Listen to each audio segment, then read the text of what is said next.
Olá, a partir de agora a gente vai começar a estudar a teoria dos conjuntos. Conjunto, então, a gente pode dizer que é uma ideia de coleção. Por exemplo, se eu tiver aqui um time de futebol, ele é um conjunto, onde os jogadores são os elementos desse conjunto. No estudo de teoria dos conjuntos, a gente vai usar muito essa palavra aqui, ó, elementos. E de que forma a gente pode representar um conjunto? Porque isso que eu apresentei é só uma ideia intuitiva.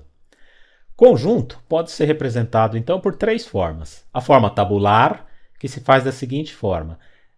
Representa aqui com a letra maiúscula, igual, abre chaves e coloca os elementos do conjunto.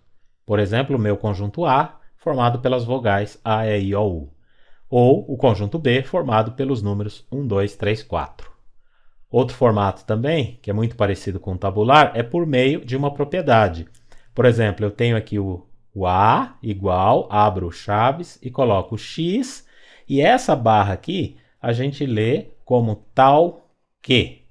Então seria X tal que, X são os 5 primeiros números primos. Isso aqui seria uma propriedade que formará os elementos para o conjunto A. Uma outra forma de representar os conjuntos é pelo diagrama de Venn. A gente desenha aqui um círculo ou uma elipse, às vezes um quadrilátero, né? E coloca os seus elementos dentro. Essa é uma forma mais visual para representar os conjuntos e nós vamos usá-la como representação de conjunto para falarmos sobre operações de conjuntos. Também estudamos em conjuntos, inicialmente, a relação de pertinência, que é uma relação que só se aplica aos elementos de um conjunto. A gente tem que reforçar isso daqui, é bem importante, tá? Mais à frente faremos exercícios sobre teoria de conjuntos e o pertence, ele só se aplica a elementos. Então, este é o símbolo aqui do pertence, esse símbolo com um traço aqui é o não pertence. Em geral, no estudo da teoria dos conjuntos, toda vez que a gente tiver esse traço diagonal aqui em cima do símbolo, ele dá a ideia de negação. Então, se esse símbolo é o pertence, esse aqui com o traço seria o não pertence. Vamos ver exemplos aqui. A partir do conjunto A, formado pelas vogais A, E, I, O, U, eu vou pegar um dos seus elementos. Então, por exemplo, o E. O E pertence ao conjunto A. Letra I. Letra I pertence ao conjunto A. Letra P. A letra P ela não está entre os elementos do conjunto A, então a gente diz que P não pertence a A.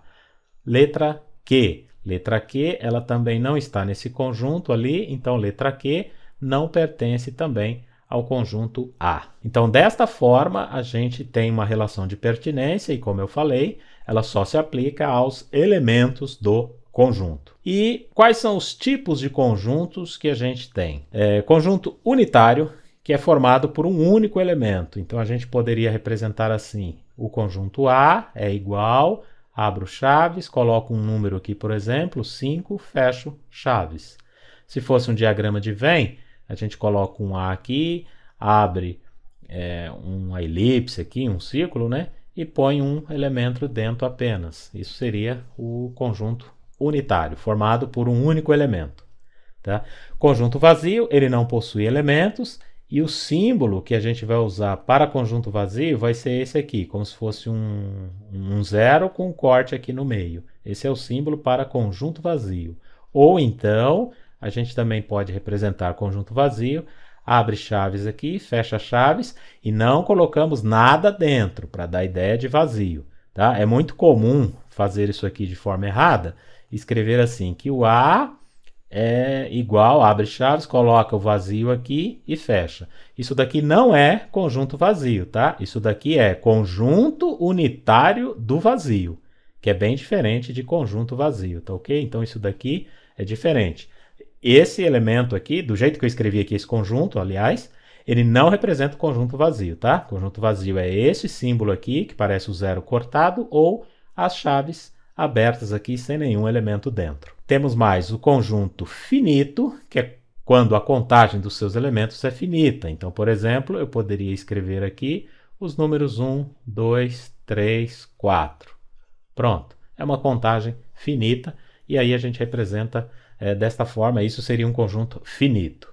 Já o conjunto infinito é quando a contagem dos seus elementos é infinita. Por exemplo, eu poderia ter um conjunto aqui que eu começo com o número 1, 2, 3, 4 e aqui eu coloco essas reticências dando ideia de continuidade, que seria aqui os números naturais sem o zero, né? Como essa contagem dos elementos é infinita, o conjunto é considerado infinito. Há também o conjunto universo, que é um conjunto ao qual pertencem todos os elementos que são estudados pelo conjunto.